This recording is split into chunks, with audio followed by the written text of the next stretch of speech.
I thought also worth What? I missed something? mentioning. Yeah, well, your delivery the delivery was a little different than how I might have did it, but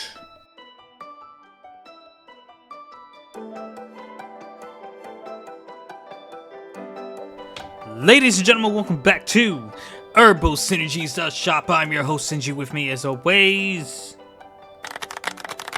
Irby. what's up, good listeners? What's up with you, Irby? You know the usual, living life, trying to live me. Hey, London at this time around? Nah, it's definitely living me, dog. Ain't much I can do about that. Sir, I'm just I don't know if I have a flavor this week. you know, happens to the best of us. I got a moment I enjoyed, you know. Care to share? Yeah, it was Jujutsu Kaisen when what's his name? Fumihiko Takiba was like, "You've activated my trap card." And he turned Kenjaku into Bandit Keith. I was like, "Oh, that's gold. That's pretty funny. I like that." Yeah. So that's my little flavor flav. So, Nice. mm-hmm, Nice, mm-hmm. nice. Alright, well, without further ado, let's kick it off with some Liar Liar. Episode 11. Yes, 11, guys. If this is our normal season, next episode is the finale. I mean, it depends on the normal season because some of them have 20 some episodes. If it's a 12 episoder. Yeah, if it's 12, Yeah. but the ones I watch normally go to like 20. You know what? If this was a 12, 12 is too soon for like we're trying to do, I guess, in this Mm, show. maybe, maybe not. Maybe it's Maybelline. Anyways, episode 11, Soldiers and Friends. Hidito is Perfect. back in the game, and the manager who was conspiring and scheming and using Noah, he wasn't happy about it. Our crew has about 20 players on our side, while theirs had about 14. 100 Faces, we learned, had access to a bunch of illegal help and, for some reason, 999 hit points. The plan was to use the demon samurai chick to use her one-shot kill on 100 Faces, and we end up in a two teams versus one team situation, and the one team had Demon Lady chained up, but once they took out two people, she was unchained and like eliminated one of our guys right away. The bickering couple surprised Demon Girl and like was on the offensive. They got the best of her for a while, and um, after brief talking with her, she ended up joining our team to take down 100 Faces. She was compelled to our side by the mention of her friend who helped out Hirito in the bonus game, where I guess what it was called. Yeah. Um, they run into the Black Star and the Vampire Dude, and the Black Star apparently lets you combine spells. He made Combo attack. yeah, he made a black magic sword and did a slash attack that Yuki blocked, and like, but I think she had like one hit point left when she blocked it. The press ended up stalling for time for so that Hidetsuka could come up with a strategy, and Yuki used a replacement ability, and Hidetsu used the magic. Ended up using the magic slash. Hidetsu said something about it being a now move. I wish I didn't watch this 2 weeks ago. I Mm, would actually remember some of it. yeah, because you kind of, you know, glossed over a bunch of stuff. Oh, I was gonna gloss over a bunch of things anyway. I'm just reading straight off my notes. That's what we have Irby here for. I felt like he deserved a round of applause for that. All right, all right, all right. Um, um, stop. I can't think now. Yuki's replacement was from blah blah blah, new move, and then said. So Hidetsu took the move and apparently made it better. What the hell are you doing? And he called it the Magic Blade Unseen. And it looked like a lightning bolt just came down and eliminated Blue Hair Girl. And the Black Star dude said that wasn't his trump card. And he brought out dual wielding and eliminated the bickering couple really quick. Noah sacrificed herself and binded the guy, but he broke out of that right away. Vampire dude was apparently on our side the whole time and backstabbed the Black Star guy. Yuki also sacrificed herself for Hidito, and in the end, it was Hidito and the vampire guy shot himself.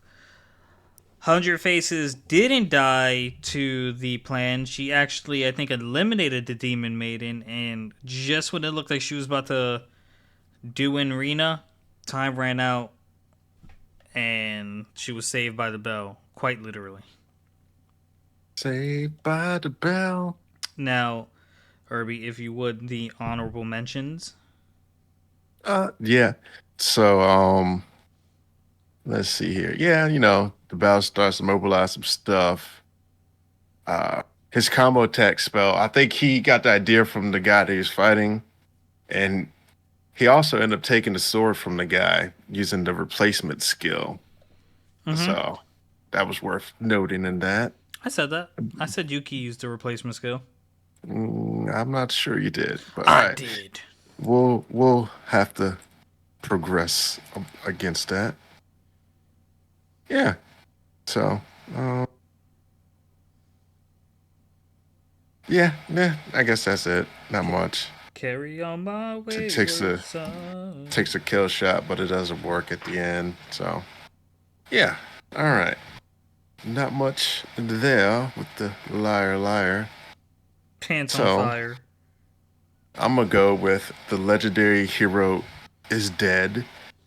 Season 1, episode 6. The legendary hero is a woman. That's pretty. Yeah. The title doesn't make much sense in this episode till later. So they all regroup and they go to the mansion that everyone's staying at. And the two bad guys from before are there, and they're like, "Oh, hey, you know, aren't you the people from over there, la di da di?" And they try to convince people that they have to kill Yuna. And I'm like, "Oh man, y'all cheeky devils sure have some nerve." And so, Henri, she does a special move because Yuno's freaking out. She's turned into a zombie, like Resident Evil. I was like, oh no, they got to kill her, but they're not gonna kill her. Yeah. So apparently, Henri discovers that there's a soul on her spell because she essentially turned into a puppet, like necromancy. Mm-hmm. And I was like, oh man, I thought she actually cured her, but she didn't. And so there's a spell on the soul, and they're gonna like soul possessed. Toka's gonna be like, hey, I'll take her soul and I could be in her body while we figure this out. And the legendary hero's body just goes like autopilot while he's doing this. And this is, I was like, really, my guy? So he switches into her body and immediately starts checking her out and rubbing thighs. Like, yeah, these use a nice pair of stockings. So I'm like, okay, my man. He's like, all are going It could be according to worse. plan. Yeah, He just has a stocking fetish. yeah, all going to plan is what he says. And then he's like, oh, well, I'm kind of dirty, so I'm going to give her a bath. And they're like, oh, no way, sir. We're going to blindfold you and take you and bathe you. But which is kind of crazy because wasn't she like fully like naked in like an earlier episode?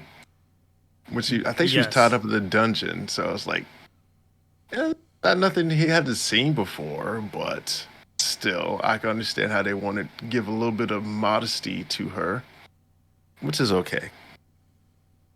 So they blindfold and wash her, and they finally go to bed, and they're gonna leave him alone with her. But then they were like, "Nope, we're sleeping in here," and they tie him up. But he's like, "Yeah, my chance," and he doesn't get his chance. Nope. So Thwarted.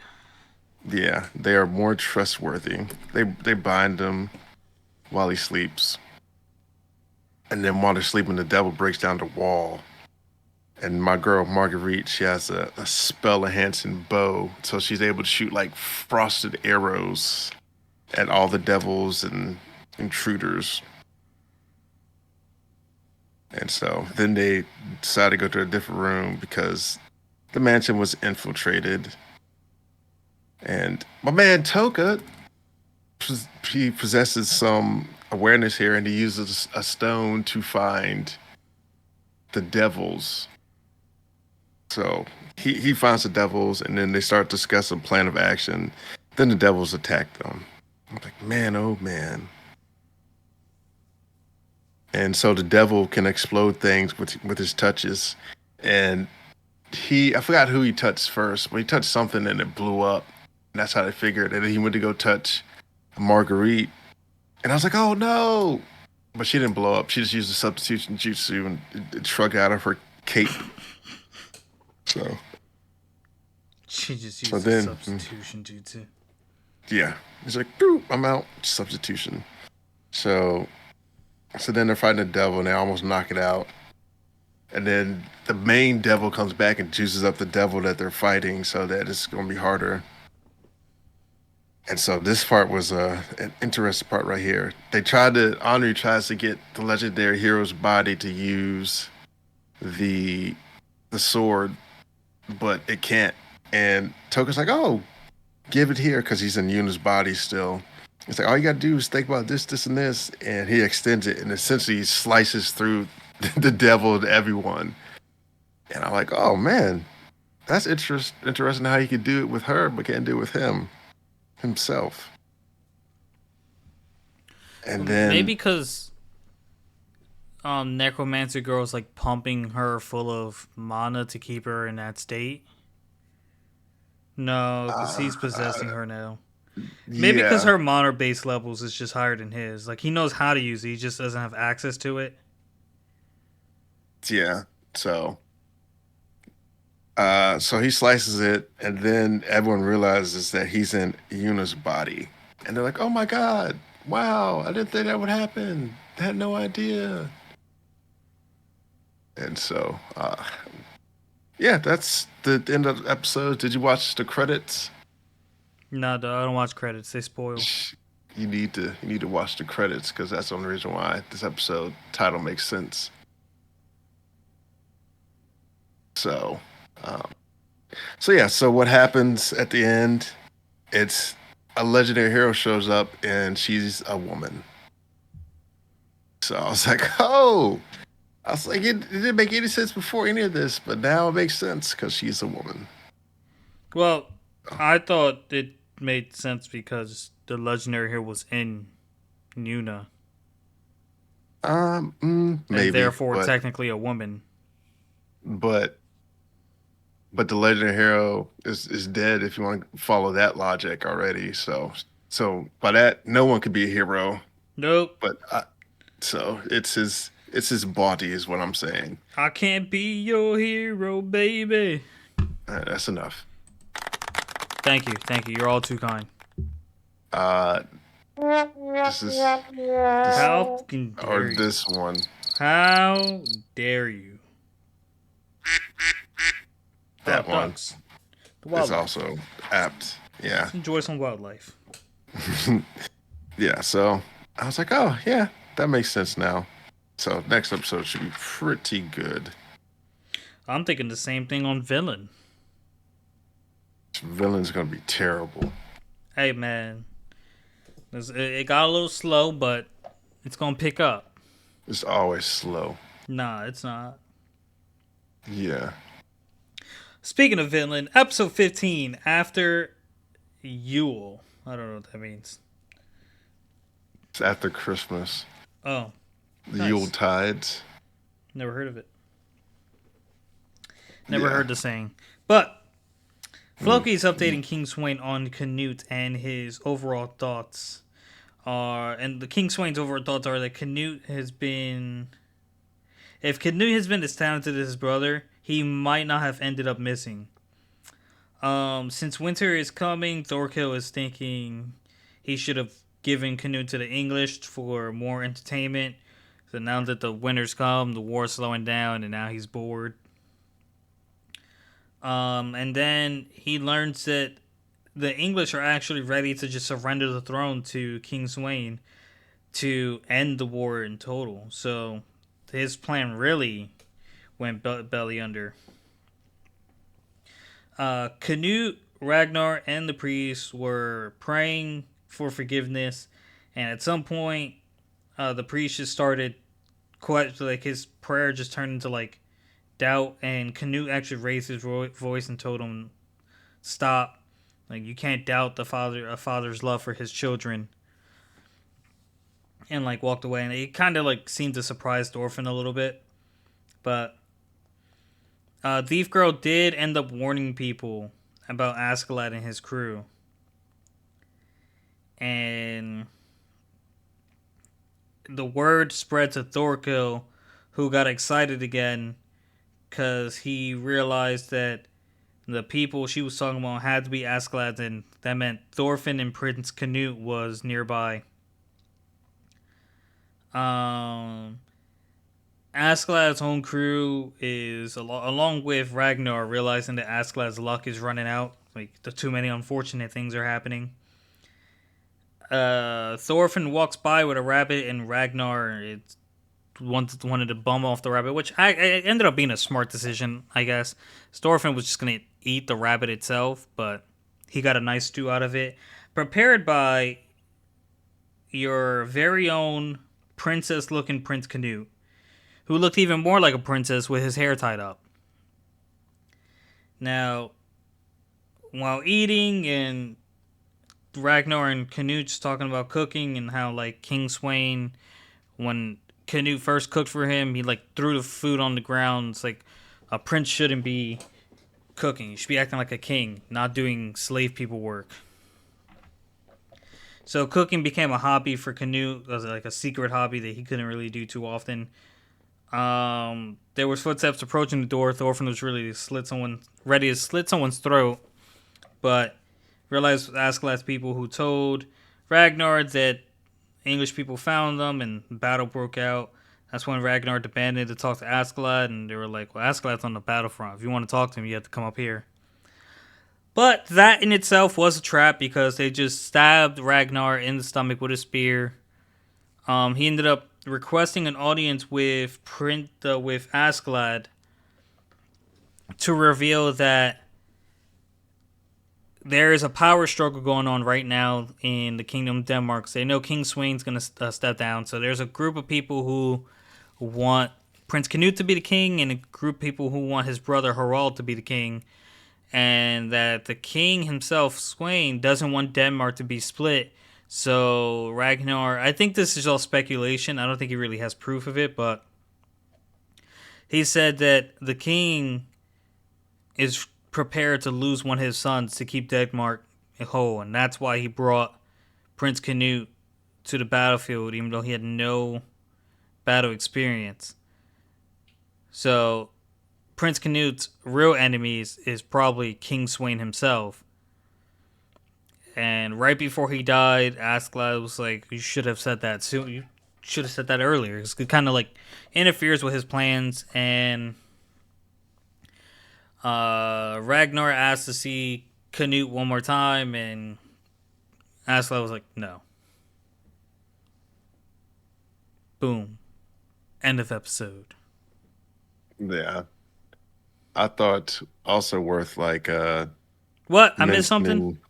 Yeah, well, your delivery was a little different than how I might have did it, but how the faith, or let's see here. So that they're preparing to leave, and this is when he tells Bjorn, uh, it's time to take care of that second problem. I was like, oh, the other issue, and I was like, what's the other problem? What's going on? Well, Why is there a problem? I think it was Ragnar. It was Ragnar. Yeah, because the I know. I was just saying, I the would have, built up the suspense a little the bit. plan was to, from what it seems, Askeladd's plan was to use Ragnar's death to force Prince Canute to grow into a man. Yeah, But still, what Ragnar revealed at the end put a put a bump in the road. on the road again. Better on the road again. Yeah. So yeah, that's it. I would just built a little suspense, a little bit. They killed my man. They led him away from the battlefield. He said, "Hey, the fighting's going on over there. Why are we over here?" And that's It's like, when yo, you're slow, dog. he reached for a sword and got stabbed. But yeah, the girl that escaped told him about the annihilation of the village, and Thorkel's going to attack. And the king wanted to kill one of the son, which is always one of the things. Because when you have two heirs or two eligible kids, it's like, oh, you have to pick one or the other, and that always leads to conflict in But it's some usually supposed to be the regard. oldest. Yeah, it's supposed to be, but if you have two, what's the word? Two kids that might have like equal valor or distinguished, or if one's more for the people, they could pick them. So I was like, yeah, I can see that because I have read some literature where they do that, where the older one thinks the youngest one might take their position because they're capable of doing that. So yeah, that was it. So gonna Oh, kill him, gonna kill him, and now on to Reign of the Seven Spellblades, Season 1, Episode 8. So the kiddos are in the school. They're looking at students. They're playing broom sports. I'm like, oh, look at the Quidditch go. And so then we get this hot-headed new kid that shows up. Well, I don't know if he's new. He's probably been there for a while. But this is the first time have seen this particular fellow. Tullio Rossi. He shows up to talk. And he's like, oh, I know so much about you already. And he's like, oh, yeah, and now she has too much talent. And everyone loves her. And yada, yada, yada. Just typical macho. I got to be an antagonist to the main character. Bravado going on. And so class starts. Pete and Tullio, they have to spar. And I feel like there's something there with those two that you couldn't quite put my finger on until later in the episode. And so he gets Pete swinging madly and missing, and he defeats him pretty easy. He swung and he missed, and he called him Miss Princess. And then he tells the boy that he's always hiding behind his friends. Like, how do you ever expect to be strong? I was like, he definitely has a point there, my guy. Pete is always being taken care of. You might as well call him Peach, But it's because not. It's not. He doesn't want to be taken care of though. Like he tries to do it on his own, but like he's so stubborn that like I actually think his lack of depending on his friends is preventing his growth what gives you that conclusion? because he doesn't. He's so like standoffish and wants to do it on his own that like he's not. He's he's prioritizing individual like independency over potential growth through help.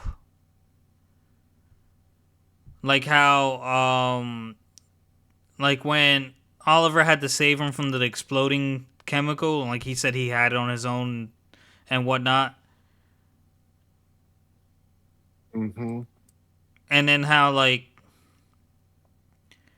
he lacks the experience on the sword where like everyone helps each other, but after he lost, that's when he wanted to have help with like Oliver from Oliver. So like I Interesting. think he's growing into like I think it's the opposite. I think he's gonna be better once he starts relying on his friends more. Hmm. We shall see. Yes. But anyhow, so jumped the gun a little there, a little bit. After said defeat, my boy Pete asked them for help.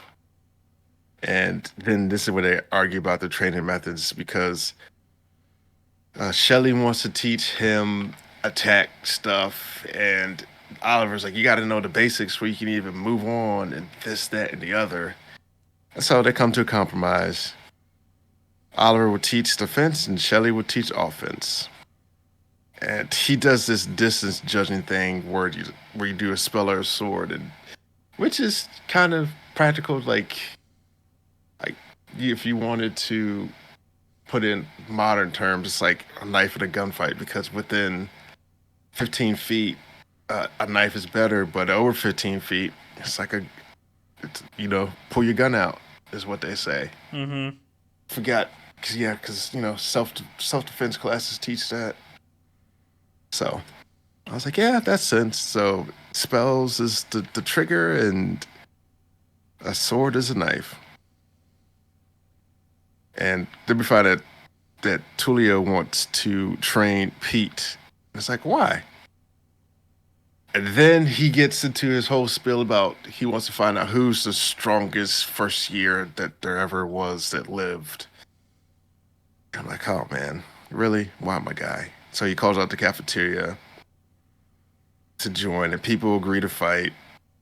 And they give out medals, and pretty much you just challenge anybody that you would like to. And if you win, you gain their medal.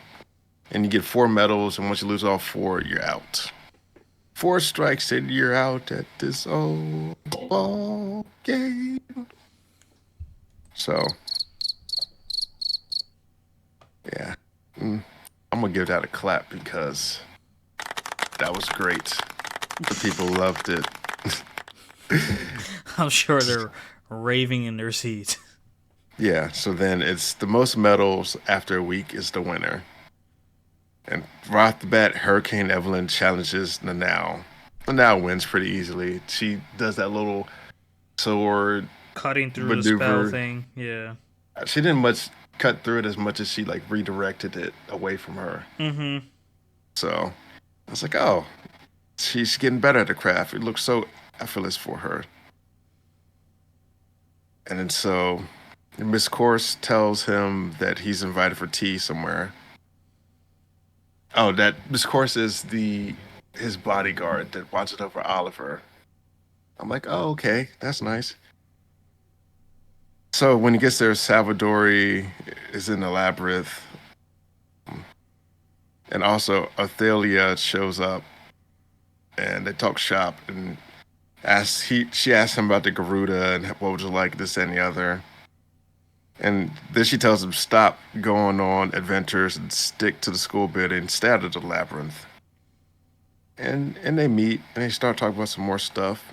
Finally gets his tea, and he talks about now her blade and how special she is to him, and he essentially gives like how they're like, oh, Naruto just has like that certain je ne sais quoi about him, and just makes you want to be there for her and support her, this, that, and the other. And I'm like, oh, okay, that seems pretty cool. So Mm-hmm. I'm like, huh, interesting, Indeed. very indubitably. So Proceed. yeah, and he's and so Salvatore tells Oliver not to lose those feelings in his heart and keep on to them because I think in a way it's going to keep him grounded to to her, I guess one would say, or keep him from being total darkness, kind of like how Sasuke turned. Mm-hmm. So the Oliver leaves and Tulio challenges Oliver to a fight. It's a pretty good fight. And Tulio's like, I like to fight dirty and this, that, and the other. And he hates Oliver because he has the training and this, that, and he's getting the attention.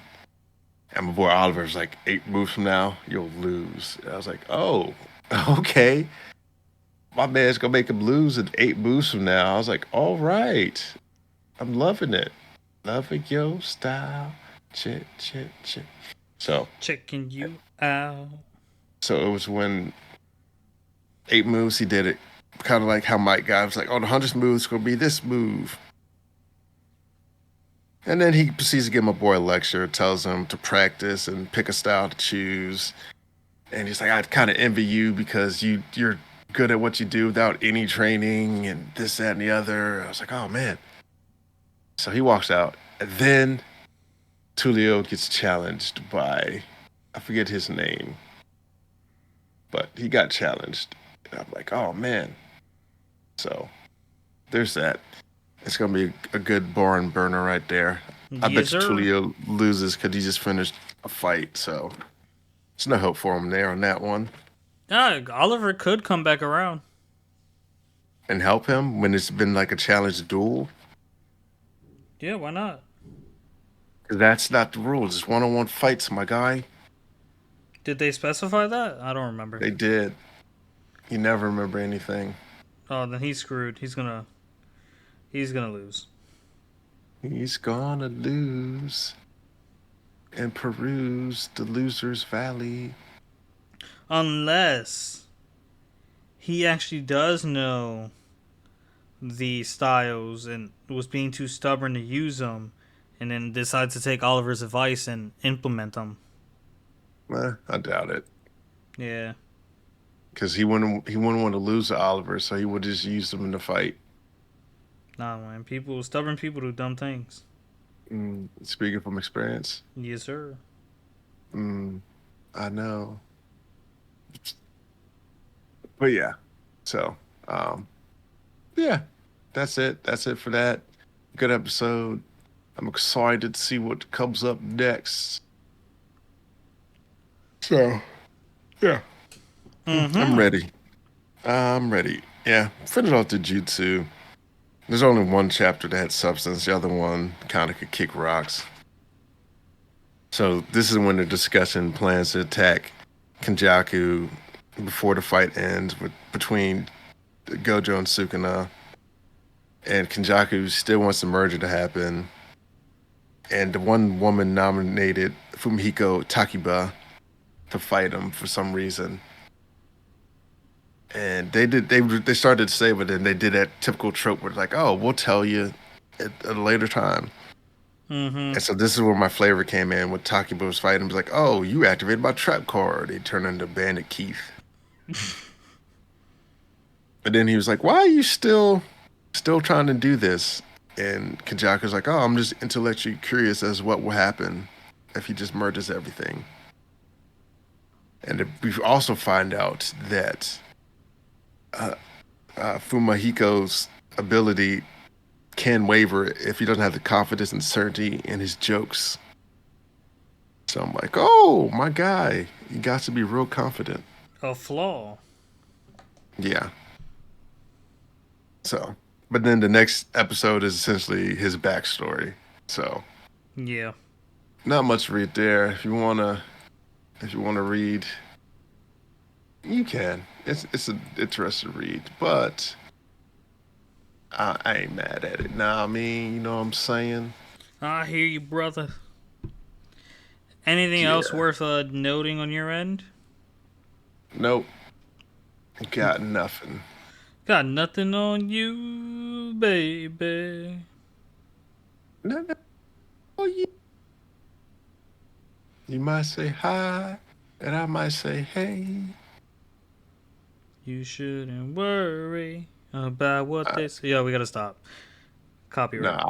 I didn't even say it. You kept going. Not me, my guy. Copyright infringement. That was all you. Alright, that was a short one, guys. Hope you enjoyed. Like, comment, subscribe, and we'll catch you on the next one. Peace! Peace.